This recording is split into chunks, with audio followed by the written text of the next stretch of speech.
आपका Y1 study point में स्वागत है। दोस्तों, आपको पता है कि हमारा जो साइंस का मॉक टेस्ट चल रहा है प्रैक्टिस सेट, और यह क्लास जो है आपका चौथा क्लास है। इससे पहले हमारा 3 क्लास हो चुका है। आप चैनल के प्लेलिस्ट में जाकर वहां से देख सकते हैं। ठीक, अगर मान लीजिए कहीं पर भी आपको डाउट होता है ये किसी भी क्वेश्चन पे, तो आप जरूर कमेंट करिए, ताकि मैं आपको जो भी डाउट हो उसे क्या नेक्स्ट क्लास में डाउट क्लियर करते हुए टॉपिक को आगे बढ़ाता रहूँ। ठीक, तो इसमें क्या होगा, आइए शुरू करते हैं अपना चौथा प्रैक्टिस सेट क्या है। और ये जो क्वेश्चन होता है आपका, ये प्रीवियस ईयर के क्वेश्चन जो आपके एग्जाम हुए हैं, पूछे जा चुके हैं, उन्हीं पेपर में से हमने क्या किया है, प्रीवियस ईयर के क्वेश्चन को कलेक्ट करके आपके समझ लाया हूँ। ठीक, अगर आप वीडियो को शेयर करें हो सके तो, अगर वीडियो अच्छा लगे तो वीडियो को लाइक करना, अगर चैनल पे नए हैं तो चैनल को सब्सक्राइब कर लें, ताकि आपको हमारे क्लास की नोटिफिकेशन बराबर मिलता रहे। ठीक, तो आइए शुरू करते हैं अपना क्लास। देखिए पहला क्वेश्चन क्या कह रहा है। पहला क्वेश्चन कह रहा है सभी एसिड के लिए आम तत्व है, मतलब एसिड में वह तत्व क्या हमेशा पाया जाता है, वह कौन सा तत्व होता है। तो आपको पता है जब भी हम क्या देखते हैं, जैसे मान लीजिए कि H2SO4, ठीक, ये क्या है, ये शानदार सल्फ्यूरिक अम्ल है, आपका एसिड के रूप में आता है। और HCl क्या होता है, ये भी एक प्रकार का एसिड है। देखिए आपको दोनों में क्या कॉमन मिल रहा है। देखिए हाइड्रोजन एक ऐसा तत्व है, अगर मैं कहूं एसिड में क्या होता है, हाइड्रोजन एक ऐसा तत्व होता है क्या जो कि हर एसिड में क्या शामिल होता है। तो आपका ऑप्शन देखिए क्या कर रहा है। पहला कर रहा है ब्रोमीन, और दूसरा कर रहा है क्लोरीन, और तीसरा कर रहा है आयोडीन, और चौथा कर रहा है हाइड्रोजन। तो आपका जो देखिए इसमें ऑप्शन दिया है, ऑप्शन के अकॉर्डिंग अगर देखा जाए तो हमारा जो ऑप्शन बन रहा है वो कौन सा, हाइड्रोजन होगा। और हाइड्रोजन आपके ऑप्शन में देखिए चौथा नंबर दे रखा है। ठीक, तो आपका यह राइट आंसर क्या होगा, हाइड्रोजन। ठीक, और ये क्वेश्चन जो है आपके एग्जाम में बहुत बार पूछा जा चुका है कि जो एसिड होता है उसमें मुख्य रूप से जो तत्व पाया जाता है हमेशा, वह कौन सा तत्व होता है, हाइड्रोजन। ठीक, आइए अगले क्वेश्चन को देखते हैं। अगला क्वेश्चन क्या कर रहा है आपका, कह रहा है बाद में संग्रहित पानी में कौन सी ऊर्जा होती है। बाद में संग्रहित पानी में कौन सी ऊर्जा होती है, कहने का मतलब मान लीजिए कि कोई तालाब हो या समुद्र हो। ठीक, समुद्र की बात तो मत करिए, क्योंकि समुद्र में हमेशा क्या पानी वहां पर कुछ न कुछ हलचल करता रहता है। ठीक, तो मान लीजिए कि ऐसा स्थान जहां पर क्या पानी आपका शांत रहो, मतलब शांत हो, उस समय अगर देखा जाए तो उसमें उस पानी में कौन सी एनर्जी होती है, यही आपसे पूछा है। देखिए क्या कर रहा है, पहला ऑप्शन आपका क्या कर रहा है, देखिए स्थितिज ऊर्जा होती है, और दूसरा कर रहा है विद्युत ऊर्जा, और तीसरा क्या कर रहा है, गतिज ऊर्जा, और चौथा कर रहा है गुरुत्वाकर्षण ऊर्जा। तो देखिए आपका ऑप्शन जो होगा विद्युत ऊर्जा तो नहीं होगा, क्योंकि बांध जो होता है उससे हम क्या, उससे पानी जो निकलता है उसके पानी का उपयोग करके क्या हम बिजली बना सकते हैं, लेकिन ये नहीं कि वह विद्युत ऊर्जा हो जाएगा। ठीक, तो अब तीसरा देखिए क्या कर रहा है, गतिज ऊर्जा। गतिज ऊर्जा तब होती है जब मान लीजिए कि पानी में फ्लो हो, मतलब पानी गति कर रहा हो, उस समय क्या होता है कि पानी में जो है गतिज ऊर्जा होती है। अब तीसरा कर रहा है गुरुत्वाकर्षण ऊर्जा। अब गुरुत्वाकर्षण ऊर्जा क्या होता है वो तो आपको पता ही है, गुरुत्वीय त्वरण जिसे कहते हैं, गुरुत्वाकर्षण अलग होता है। ठीक, अब हम बात करते हैं जो आपका ऑप्शन देखिए स्थितिज ऊर्जा। स्थितिज ऊर्जा मतलब वह जल अगर कहीं पर शांत हो, यही तो कह रहा है कि बाद में संग्रहित पानी में कौन सी ऊर्जा होती है। अब कह रहा है बाद में संग्रहित, मतलब जो बाद में इकट्ठा पानी है उसमें कौन सी ऊर्जा होगी। तो आपका जो ऑप्शन बन रहा है, देखिए पहला क्या कह रहा है, स्थितिज ऊर्जा। तो आपका राइट आंसर क्या हो जाएगा, स्थितिज ऊर्जा हो जाएगा। ठीक, स्थितिज ऊर्जा हो जाएगा। ठीक है, अब हम अगले क्वेश्चन को देख लेते हैं। अगला क्वेश्चन क्या कह रहा है। ठीक, अगला क्वेश्चन कह रहा है त्वरण ऋणात्मक होने पर किसी पिंड का वेग, मतलब अगर त्वरण आपका ऋणात्मक हो उस समय क्या होगा, कि मतलब उस पिंड के वेग में क्या परिवर्तन होगा, यही आपसे पूछ रहा है। तो देखिए आपका ऑप्शन पहला क्या कह रहा है, बढ़ेगा, फिर क्या कह रहा है, शून्य होगा, तीसरा कह रहा है घटेगा, और चौथा कह रहा है नियत होगा। अब बढ़ने का मतलब अगर मान लीजिए कि त्वरण आपका ऋणात्मक है, ऋणात्मक त्वरण कहने का मतलब है भाई कि उसमें क्या अवरोध उत्पन्न हो रहा है, मतलब रोकने का काम किया जा रहा है। तो उसमें क्या होगा, मान लीजिए कि आप बाइक से जा रहे हैं, जब भी आप बाइक से जाएंगे, अगर मान लीजिए जब आप ब्रेक लगाते हैं, ठीक, वही तो ब्रेक जो आप काम कर रहे हैं ब्रेक का, वही तो अवरोधक है, वही तो त्वरण उत्पन्न कर रहा है। वह त्वरण कैसा है, आपका ऋणात्मक त्वरण है। ठीक, और वह त्वरण क्या कर रहा है, बाइक को रोकने का काम कर रहा है। ठीक, मतलब आपकी स्पीड में अगर कहीं पर कमी आती है तो समझ लीजिए कि वहां पर ऋणात्मक त्वरण काम कर रहा है। ठीक, तो देखिए आपका ऑप्शन इसमें क्या कर रहा है कि जो त्वरण होगा उस वेग जो होगा उस पर क्या डिपेंड करेगा, क्या वेग बढ़ जाएगा? कभी नहीं बढ़ेगा। दूसरा कह रहा है शून्य हो जाएगा। शून्य होने का मतलब, कहने का मतलब मान लीजिए कि आपका जो वेग है मान लीजिए कि 20 किलोमीटर या 30 किलोमीटर प्रति घंटा है, तो हमारे कहने का मतलब जो आपका त्वरण अचानक तो आपका बाइक खड़ा नहीं हो जाएगा। कहने का मतलब उसमें जब आप त्वरण लगाते हैं ऋणात्मक, थोड़ी दूर बाद आपकी बाइक खड़ी होती है, तो वहां पर हम ये नहीं कह सकते कि त्वरण आपका या वेग आपका शून्य हो जाएगा। यहां पर देखिए तीसरा कह रहा है घटेगा और चौथा कह रहा है नियत होगा। नियत कब होगा? मान लीजिए कि आपका जो त्वरण है वो हमेशा आप क्या, मान लीजिए कि 2 ये बराबर आपका -2 कर दिया आप, ठीक, 2 मीटर पर सेकेंड स्क्वायर, ठीक, ये आपका त्वरण हो गया। अब यही त्वरण आप बराबर रूप से लगाए रहे तो क्या हो जाएगा? आपका नियत वेग हो जाएगा। कहने का मतलब वहां पर नियत चाल से चलने लगेगा। तो यहां पर जो आपका ऑप्शन बनेगा वह क्या हो सकता है? देखिए आपका जो ऑप्शन बनेगा वह कौन सा हो सकता है? आपका तीसरा नंबर देखिए घटेगा। कहने का मतलब उसके वेग में कमी होगी। तो आपका राइट आंसर क्या हो जाएगा? यहां पर देखिए तीसरा हो जाएगा, ठीक, ये तीसरा नंबर। आइए अब अगले क्वेश्चन को देख लेते हैं। अगला क्वेश्चन क्या कह रहा है, ठीक है। अगला क्वेश्चन आपका क्या कह रहा है? अगला क्वेश्चन कह रहा है ब्रेक लगाने पर एक कार्य मुख्य रूप से किस बल के कारण रुक जाती है? ब्रेक लगाने पर एक कार्य मुख्य रूप से किस बल के कारण रुक जाती है? यहां पर देखिए जो कार्य नहीं होकर वहां पर कार होना चाहिए, ठीक, क्या कार होगा। यहां पर थोड़ा एरर है, कार होगा वहां पर। ब्रेक लगाने पर एक कार्य मुख्य रूप से किस बल के कारण रुक जाती है? पहला कह रहा है गुरुत्वाकर्षण, और दूसरा कह रहा है केंद्राभिमुख, और तीसरा कह रहा है घर्षण, और चौथा कह रहा है इनमें से कोई नहीं। देखिए जब भी आपका कार या बाइक कुछ भी रुकता है, अगला क्वेश्चन आपका त्वरण से ही रिलेटेड था, यह भी आपका त्वरण से रिलेटेड है। तो यहां पर देखिए जब भी आपका कार या बाइक रुकने का काम करेगा तो वहां पर देखिए जो आपका ब्रेक काम करता है वह घर्षण पे काम करता है। किस पर? घर्षण पर। अगर मान लीजिए कि ब्रेक में घर्षण काम करना बंद कर दे तो आपका जो ब्रेक लगने का काम होगा वह फेल कर जाएगा। कहने का मतलब आपके बाइक या कार में ब्रेक नहीं लगेगा, ठीक।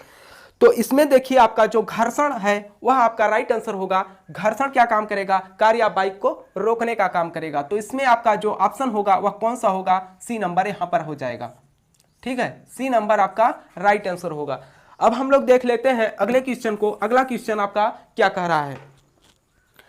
अगला क्वेश्चन कह रहा है ऊनी कपड़े शरीर को जाड़े में गर्म रखते हैं क्योंकि ऊनी कपड़े शरीर को जाड़े में गर्म रखते हैं क्योंकि पहला कह रहा है ऊन उष्मा का कुचालक है, और दूसरा कह रहा है उष्मा का सुचालक है, तीसरा कह रहा है शरीर के तापमान को बढ़ाता है, और चौथा कह रहा है शरीर के तापमान को घटाता है। न तो शरीर के तापमान को घटाता है न तो शरीर के तापमान को बढ़ाता है। क्या? ऊनी कपड़े। और डिपेंड करता है, देखिए कि जो आपके ऊनी कपड़े होते हैं वो क्या होते हैं? उष्मा के कुचालक होते हैं। उष्मा के कुचालक होने के कारण जो आपके ऊनी कपड़े होते हैं ये क्या करता है? बाहर का जो टेम्परेचर है आपका, मान लीजिए कि ठंड के कारण या मान लीजिए कि टेम्परेचर ज्यादा कम हो, तब क्या ये क्या काम करेगा? इस टेम्परेचर या जो ये सांद्र है, कहने का मतलब टेम्परेचर आपका जहां पर कम है, ठंड है, मान लीजिए कि ठंड वायु चल रही है, तो यह क्या करेगा? आपके शरीर के अंदर नहीं जाने देगा। कहने का मतलब जब यह उष्मा का कुचालक होगा, कहने का मतलब जब उष्मा का कुचालक है आपके बॉडी का जो गर्मी होगा उसे बाहर नहीं जाने देगा। जब उसे बाहर नहीं जाने देगा तो आपको ऐसा महसूस होगा कि ऊनी कपड़े क्या होते हैं? गर्म होते हैं। वो गर्म इसलिए हो जाते हैं क्योंकि आपकी जो बॉडी है उससे क्या हीट निकलता है, उसी हीट के निकलने के कारण, और ऊन क्या होता है? उष्मा का कुचालक होता है। जब उष्मा का कुचालक होता है तो आपके बॉडी से जो हीट निकल रहा है उसे बाहर नहीं जाने देता, इसीलिए आपको गर्माहट महसूस होता है, ठीक। तो आपका जो इसमें देखिए आंसर हो सकता है वह कौन सा होगा?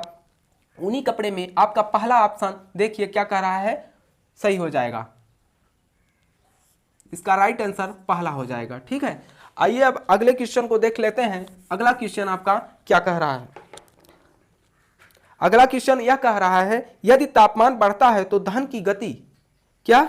यदि तापमान बढ़ता है तो ध्वन की गति यहां पर होगा। ध्वन की गति क्या होगा? ध्वन की गति पर क्या प्रभाव पड़ेगा यह पूछ रहा है आपसे। यदि तापमान बढ़ता है तो ध्वन की गति में क्या प्रभाव पड़ेगा? पहला कह रहा है अनंत हो जाता है, और दूसरा कह रहा है घट जाती है, और तीसरा कह रहा है दूने हो जाती है, और चौथा कह रहा है बढ़ती है। देखिए जब भी आपका तापमान बढ़ता है तो उसमें क्या होगा, तापमान बढ़ने पर क्या होता है, मान लीजिए कि कोई भी धातु या प्लेट हो, आप आभास किए होंगे क्या, जब यहां पर देखिए थोड़ा बता देते हैं आपको, मान लीजिए कि यह धातु का प्लेट है, अगर इसे हीट किया जाए और इसको एक किनारे पर मान लीजिए कि थोड़ा सा फोर्स लगाया जाए या इसे ठोका जाए, तो जो इसमें गति होगी ध्वनि की वह क्या होगा, मैं आपको बता दूं यहां पर क्या हो सकता है, जब भी आप ऐसा करेंगे इसे हीट करने के बाद, ठीक, तो इसमें क्या होगा, आपकी जो ध्वनि की गति होगी वह अधिक होगा। आप देखिए ध्वनि की गति में क्या होगा, वृद्धि होगा। तो इसका मतलब यह है कि तापमान बढ़ने पर आपकी ध्वनि की गति जो होती है वह क्या होती है, बढ़ती है। तो बढ़ती है तो आपका ऑप्शन देखिए क्या कह रहा है, डी कह रहा है, क्या बढ़ती है। ठीक, तो इसका राइट आंसर आपका बढ़ती है, मतलब आपका चौथा नंबर दिया है। अब हम देख लेते हैं अगला क्वेश्चन। अगला क्वेश्चन क्या कह रहा है, अगला क्वेश्चन कह रहा है अंडे देने वाली प्राणियों को क्या कहा जाता है।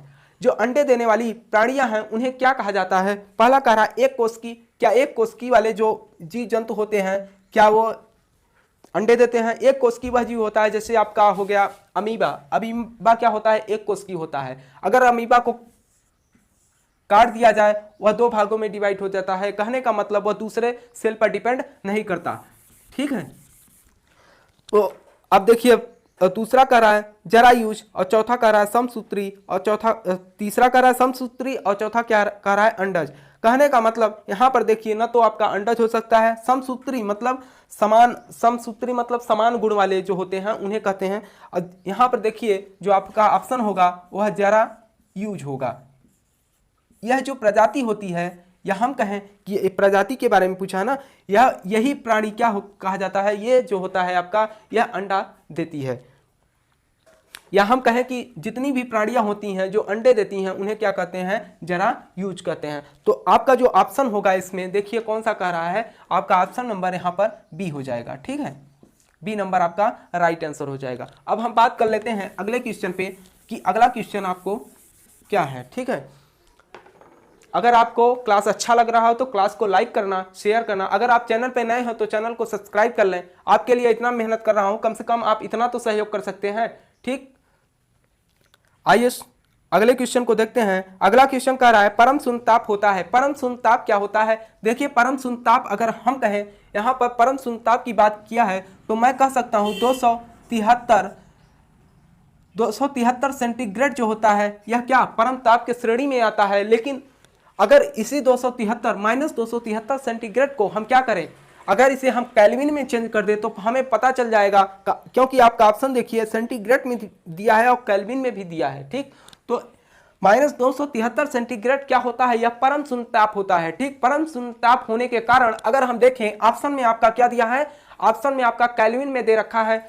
ठीक, तो इसमें अगर मैं क्या करूं, 273 को अगर ऐड कर दूं तो यह क्या केल्विन में कन्वर्ट हो जाता है। 273, अगर 273 जब इसमें हम जोड़ते हैं तो क्या हो जाएगा आपका, ये कट जाएगा। कहने का मतलब 0 केल्विन आएगा, और 0 केल्विन जो होता है आपका परम शून्य ताप होता है। तो आपका ऑप्शन देखिए पहला ही कह रहा है 0 केल्विन, तो आपका राइट आंसर हो जाएगा पहला ही, इसमें कुछ करना ही नहीं है। ठीक, और परम शून्य ताप यह बहुत ही इंपॉर्टेंट है, क्योंकि बहुत कंफ्यूजन होता है इसमें कि परम शून्य ताप आखिर होता क्यों। क्योंकि मान लीजिए कि आपका 0 सेंटीग्रेड दे दिया और क्या, और 0 केल्विन और 0 फ़ारेनहाइट, तो आपको थोड़ा कंफ्यूजन होता है कि कौन सा हो सकता है। ठीक, तो इतना आप ध्यान रखना कि अगर सेंटीग्रेड में बोले परम शून्य ताप तो आपका -273 सेंटीग्रेड होता है। अगर केल्विन में पूछे तो केल्विन में क्या हो जाएगा आपका 0 केल्विन। ठीक, आइए अब अगले क्वेश्चन को देख लेते हैं। अगला क्वेश्चन कह रहा है विकिरण द्वारा ऊष्मा का स्थानांतरण मुख्य रूप से निर्भर रहता है। विकिरण द्वारा ऊष्मा का स्थानांतरण मुख्य रूप से निर्भर रहता है इसके तापमान पर। पहला कह रहा है पिंड की प्रकृति पर, और तीसरा कह रहा है इसकी पृष्ठ के विस्तार एवं प्रकार पर, और चौथा कह रहा है उपरोक्त सभी। विकिरण द्वारा ऊष्मा का स्थानांतरण मुख्य रूप से निर्भर करता है। तो देखिए जो आपके ऊष्मा का चालन होते हैं वह 3 प्रकार से होते हैं। पहला जो होता है आपका चालन होता है, क्या चालन होता है, और दूसरा जो होता है आपका क्या होता है, संवहन होता है, क्या, संवहन। और तीसरा जो होता है आपका विकिरण होता है, ठीक, विकिरण। विकिरण, ये तीनों माध्यम के द्वारा ही क्या, ऊष्मा का स्थानांतरण किया जाता है। और जो ये चालन होता है ये क्या, माध्यम पर डिपेंड करता है। कहने का मतलब चालन की प्रगति उसमें होगी, जैसे आपके लोहा, अगर लोहे को हम हीट करें या गर्म करें तो उसमें जो आपका ऊष्मा का स्थानांतरण होता है क्या, चालन विधि द्वारा होता है। कहने का मतलब एक अणु जब गर्म होता है तो दूसरे अणु को अपना ऊष्मा देता है। इससे क्या होता है, धीरे धीरे पूरे लोहे या कुछ भी अगर आप गर्म कर रहे हैं तो वहाँ धीरे धीरे पूरे ब्लॉक को क्या करता है, वो गर्म कर देता है। और संवहन क्या होता है, संवहन देखिए, संवहन जो होता है, पहले विकिरण के बारे में बता दूं। विकिरण क्या होता है आपका, जो सूर्य से आपकी जो हीट आ रही है पृथ्वी पर, ठीक, जो सूर्य से पृथ्वी पर आपका क्या ऊष्मा आ रहा है वह विकिरण के माध्यम, ठीक। यहाँ पर देखिए हमने संवहन के, हाँ, संवहन के बारे में आपको बताना था। मान लीजिए कि जैसे आप क्या कोई ब्लॉक ले या बाल्टी ले या भगोना ले, अगर इसमें आप पानी रखे हैं, ठीक, क्या पानी रखे हैं, अगर इस पानी को हमें क्या गर्म करना हो तो हम क्या कर रहे हैं, एक माध्यम का यूज कर रहे हैं। वह माध्यम क्या है आपका, यही भगोना है, ठीक। कहने का मतलब थोड़ा माध्यम की आवश्यकता हो तो वहां पर संवहन के माध्यम से हम क्या, ऊष्मा का स्थानांतरण करेंगे। ये तीनों हमने आपको बता दिया कि जो आपका ऊष्मा का स्थानांतरण होता है वह किस प्रकार से होता है, ठीक। तो यहाँ पर देखिए आपका क्या, विकिरण द्वारा ऊष्मा का स्थानांतरण किस पर निर्भर करता है, ये पूछा है, ये सब आपसे नहीं पूछा है। तो हम आपको बता दिए कि जो ऊष्मा का स्थानांतरण होता है वह 3 प्रकार से होता है। लेकिन अगर क्या, विकिरण द्वारा, तो अगर मान लीजिए कि आपका क्या, इसके तापमान पर क्या, तापमान अगर आपका अधिक होगा तो ऊष्मा भी अधिक आएगा, ऊष्मा का स्थानांतरण भी अधिक होगा। क्योंकि हमें आपको पता है ऊष्मा का स्थानांतरण तभी होगा जब एक वस्तु दूसरे वस्तु से अधिक गर्म हो, ठीक। कहने का मतलब अगर दोनों का हीट सेम हो तो ऊष्मा का स्थानांतरण कभी नहीं हो सकता, ठीक।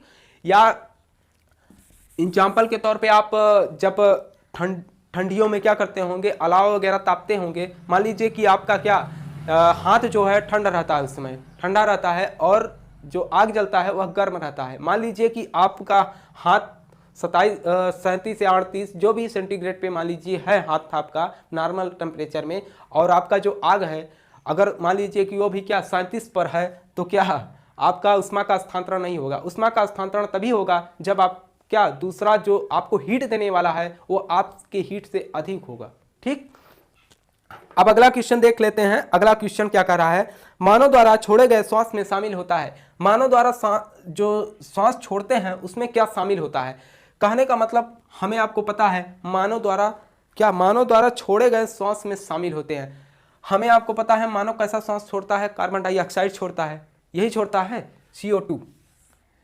लेकिन इसमें जो है ये तो हमने कह दिया कि कार्बन डाइऑक्साइड छोड़ता है, लेकिन इसमें कुछ अन्य गैसें भी होती हैं, ठीक। क्या अन्य गैसें भी होती हैं, वो पूछ रखा है कि वह कौन सी गैसें हैं। हमें आपको तो पता है कि मानो जो श्वास अपना छोड़ता है वो कौन सी गैस छोड़ता है, कार्बन डाइऑक्साइड। यानी वह कह रहा है इसके साथ में कौन सी गैस और शामिल रहती है। पहला कह रहा है हाइड्रोजन, और दूसरा कह रहा है हीलियम, और तीसरा कह रहा है जलवाष्प, और चौथा कह रहा है नाइट्रोजन। तो यहाँ पर देखिए आपका जलवाष्प, जलवाष्प कहने का मतलब उसमें थोड़ा बहुत क्या, जल और वाष्प दोनों के मिश्रण हो, उसी को हम क्या कहते हैं, जलवाष्प कहते हैं। और हीलियम, हीलियम आपका नहीं शामिल होगा, ना तो हाइड्रोजन। यहाँ पर शामिल आपका जो होगा नाइट्रोजन शामिल होता है। क्या, नाइट्रोजन शामिल होता है। जो आप, हम और सांस छोड़ते हैं उसमें नाइट्रोजन आपका शामिल रहता है। कार्बन डाइऑक्साइड तो हमें आपको पता ही है। देखिए अगला क्वेश्चन कह रहा है विद्युत स्विचों को किस में लगाया जाता है। विद्युत स्विच जो होते हैं आपके, वह किस ढंग से लगाया जाता है यह पूछ रखा है, ठीक। जो आपके विद्युत स्विच होते हैं उसके बारे में पूछा है कि जो आप घरों में इस्तेमाल करते हैं विद्युत स्विच, उसे आप किस तरीके से इस्तेमाल करते हैं या किस तार के साथ इस्तेमाल करते हैं। आप देखिए पहला कह रहा है लाइव तार में, और दूसरा कह रहा है भू संपर्क तार में, और तीसरा क्या कह रहा है न्यूट्रल तार में, और चौथा क्या कह रहा है इनमें से कोई नहीं। देखिए आपका लाइव तार जो होता है वह क्या होता है, गर्म तार होता है, उसी में आपका आवेश का फ्लो होता है। कहने का मतलब जो आवेश आते हैं उसी के माध्यम से आपके आते हैं, वो गर्म तार होता है। और दूसरा का भू संपर्क तार, इसे तो आप क्या कहते हैं, जैसे कि मान लीजिए कि घरों में लाइट कम रहता है तो आप अर्थिंग का उपयोग करते हैं, जमीन से थोड़ा क्या अर्थिंग लेते हैं, क्या आपका वोल्टेज मेंटेन कर देता है। और तीसरा कह रहा है न्यूट्रल तार। जो ठंडा होता है उस तार के बारे में कह रहा है, इनमें से कोई नहीं है। तो आपका जो स्विच लगा होता है वो हमेशा गर्म तार में लगाया जाता है। मान लीजिए कि आप न्यूट्रल या भू संपर्क वाले में लगा दिए तो आपके स्विच का कोई मतलब नहीं रह जाएगा, ठीक, क्योंकि हमें स्विच को काम लेना है कि बल्ब जलाना है तो हम स्विच को क्या करेंगे, ऑन करेंगे। अगर स्विच को बंद करना है तो हम बल्ब को बंद करना है तो स्विच को बंद करेंगे। तो कहने का मतलब आप हमेशा गर्म तार में ही क्या यूज करेंगे, स्विच तार को, स्विच को, ठीक। तो आपका देखिए इसमें ऑप्शन जो कह रहा है वह गर्म तार में हो जाएगा, ठीक है, गर्म तार में आपका राइट आंसर हो जाएगा इसका, इसे आप नोट कर लीजिए। अब हम अगले क्वेश्चन को देख लेते हैं कि अगला क्वेश्चन क्या कह रहा है। अगला क्वेश्चन कह रहा है बारिश के दौरान ऊर्जा किस प्रकार का परिवर्तन होता है। बारिश के दौरान ऊर्जा का किस प्रकार का परिवर्तन होता है। यहां पर देखिए कहने का मतलब इसका है जो आपका बारिश हो रहा है, ठीक, क्या जो आपका बारिश हो रहा है, मान लीजिए कि जो बारिश हो रहे हैं आपके आसमान से, ये जो पानी के बूंद आपके गिर रहे हैं, ठीक, ये पानी के बूंद जब पृथ्वी पर गिरते हैं, गिरने के बाद इसमें कौन सी ऊर्जा संग्रहित रहती है या कौन सी ऊर्जा परिवर्तित होती है। तो देखिए पहला कह रहा है गतिज ऊर्जा का स्थितिज ऊर्जा में परिवर्तन, और दूसरा कह रहा है स्थितिज ऊर्जा को गतिज ऊर्जा में परिवर्तन, और तीसरा क्या कह रहा है उष्मीय ऊर्जा, और चौथा कह रहा है इनमें से कोई नहीं। तो देखिए यहाँ पर अगर बात करें हम, जो आपका बादल है या पानी है, यहाँ पर देखिए पानी क्या काम करता है, जब पृथ्वी पर टकराती है, पृथ्वी पर जब टकराती है तो यहाँ पर क्या होगा, एक समय ऐसा था कि आपका जो पानी का बूंद था वह स्थितिज ऊर्जा में था। स्थितिज ऊर्जा में होने के कारण यह क्या कर रहा था, अपने गुण को स्थिति में क्या बता रहा था। लेकिन जब बारिश हुआ, पृथ्वी पर यह टकराया तो यह पानी का बूंद क्या हो गया, गतिज ऊर्जा में कन्वर्ट हो गया, ठीक, क्या गतिज ऊर्जा में हो गया, ठीक। तो हमारे कहने का मतलब यह है कि जो यहाँ पर होगा वह स्थितिज ऊर्जा से गतिज ऊर्जा में क्या रूपांतरण होगा। तो देखिए आपका ऑप्शन कौन सा कह रहा है, स्थितिज ऊर्जा में के बाद क्या हो जा रहा है, गतिज ऊर्जा में। तो आपका जो राइट आंसर होगा वह कौन सा हो जाएगा, बी हो जाएगा, स्थितिज ऊर्जा का गतिज ऊर्जा में परिवर्तन। ताप बढ़ने पर विसरण होता है। देखिए आज जो मैं आपके लिए क्वेश्चन लाया था यह बहुत ही इंपॉर्टेंट क्वेश्चन है। कहने का मतलब हमने देखा ये सब क्वेश्चन क्या किया गया है, एग्जाम में आपके काफी बार रिपीट किया है, ठीक। जैसे आपका परम शून्य ताप हो गया, और कहने का मतलब ये सारे क्वेश्चन जो हैं आपके बहुत बार एग्जाम में पूछे जा चुके हैं, और हमने क्या किया, उन्हीं क्वेश्चनों को क्या आपके समझ लाने का प्रयास किया कि आप देखिए ये क्वेश्चन आपके एग्जाम में पूछे जा रहे हैं और ये क्वेश्चन बहुत ही इंपॉर्टेंट है आपके लिए, ठीक। हम क्या करते हैं 15 क्वेश्चनों का आपके समझ क्वेश्चन लाते हैं, ठीक, 15 क्वेश्चन लाते हैं, और ये 15 क्वेश्चनों पर हम क्या करते हैं, पूरा आपका डिस्कशन करते हुए 15 क्वेश्चन आपका कराते हैं, ठीक। तो अगर आपको क्लास अच्छा लग रहा हो तो क्लास को लाइक कर दीजिए। अगर अभी तक आप शेयर ना किए हो भाई साहब, कम से कम शेयर तो कर दीजिए। अगर चैनल को सब्सक्राइब ना किए हो तो सब्सक्राइब भी कर लेना, इतना तो हमारा सहयोग कर दीजिए। बाकी आप चाहे जहाँ पढ़िए, ठीक, कम से कम 15 क्वेश्चन यहाँ पर तो प्रतिदिन अटेम्प्ट करिए। 15 क्वेश्चन मतलब 20 से 25 मिनट, ठीक, इतना टाइम आप दीजिए, देखिए आपको इसका पूरा फायदा आपको जरूर मिलेगा, ठीक। अगला क्वेश्चन देखिए आपका क्या कह रहा है, ताप बढ़ने पर विसरण होता है। ताप बढ़ने पर विसरण होता है, कहने का मतलब मान लीजिए कि आपका फैलाव, विसरण मतलब फैलाव होता है आपका सीधा, क्या विसरण मतलब जो होता है आपका फैलाव होता है, ठीक। विसरण मतलब फैलाव होता है। फैलाव मतलब कोई भी मान लीजिए कि आपका गैस ही है, आप जब एग्जाम्पल के तौर पे हम आपको बता दें, परफ्यूम आप घरों में इस्तेमाल करते हैं अपने बॉडी के लिए, जो स्प्रे होता है, अगर उसे आप जब भी रिलीज करते हैं तो आपके पूरे कमरे में क्या सुगंध फैल जाता है। कहने का मतलब ये गैस में विसरण का दर बहुत तेजी होता है। तो यहाँ पर क्वेश्चन थोड़ा हट के पूछा है, क्वेश्चन का कह रहा है कि ताप बढ़ने पर विसरण का दर क्या होता है, विसरण पर क्या प्रभाव पड़ता है, ये पूछ रखा है, ठीक। तो विसरण मतलब फैलाव होता है, ये आप समझ लीजिए।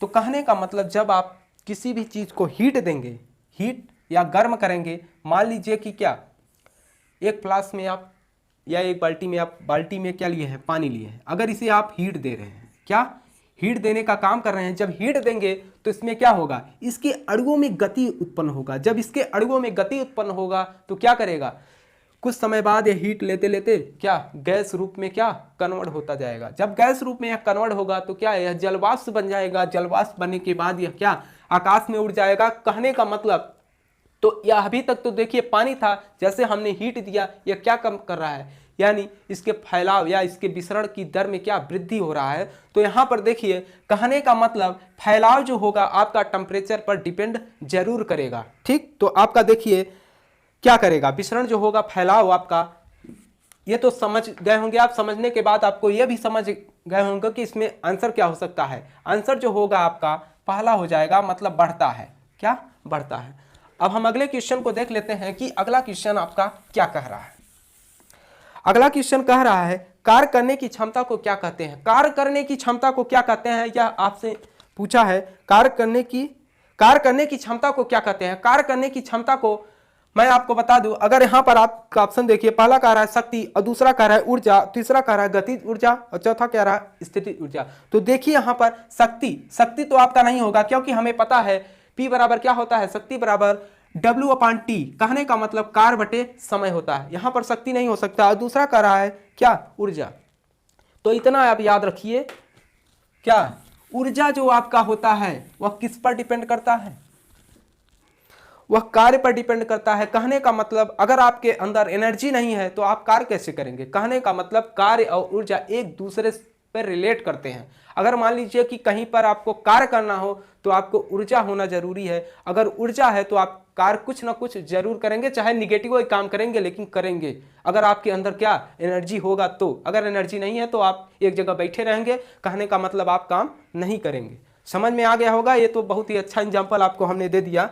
तो यहाँ पर आंसर क्या हो जाएगा इसका जो है यह ऊर्जा पर क्या करता है, ऊर्जा पर डिपेंड करता है। ठीक, ऊर्जा पर यह डिपेंड करता है। अब हम अगले क्वेश्चन को देख लेते हैं कि अगला क्वेश्चन आपका क्या कह रखा है। और यह क्वेश्चन आपका लास्ट क्वेश्चन है। क्या लास्ट क्वेश्चन है भाई साहब, क्या कह रहा है, प्रोटॉन की खोज किसने किया था। प्रोटॉन की खोज, तो देखिए इसका एक मैं आपको ट्रिक बता दे रहा हूं। जब भी आपसे प्रोटॉन इलेक्ट्रॉन और न्यूट्रॉन के बारे में जब भी पूछे कौन खोज किया था, तो आप कभी कंफ्यूजन नहीं होंगे, एकदम राइट आंसर मार्क के आएंगे। जैसे मान लीजिए कि आपको मैं एक ट्रिक बता रहा हूं, क्या ईट पर नाच, ये काफी लोग बता रहे हैं भाई साहब। हमने देखा सभी यही बताते हैं, तो जब सभी यही बताते हैं तो हम लोग भी जान लें क्या है ईट पर नाच। कहने का मतलब ई मतलब आपका इलेक्ट्रॉन हो जाएगा। इलेक्ट्रॉन की खोज किसने किया था, तो आप यहां पर लिख लीजिएगा थॉमसन साहब। कौन, थॉमसन। अब देखिए पर प्रोटॉन, प मतलब आप प्रोटॉन समझिए, र मतलब रदरफोर्ड समझिए। क्या प्रोटॉन की खोज किसने किया, रदरफोर्ड।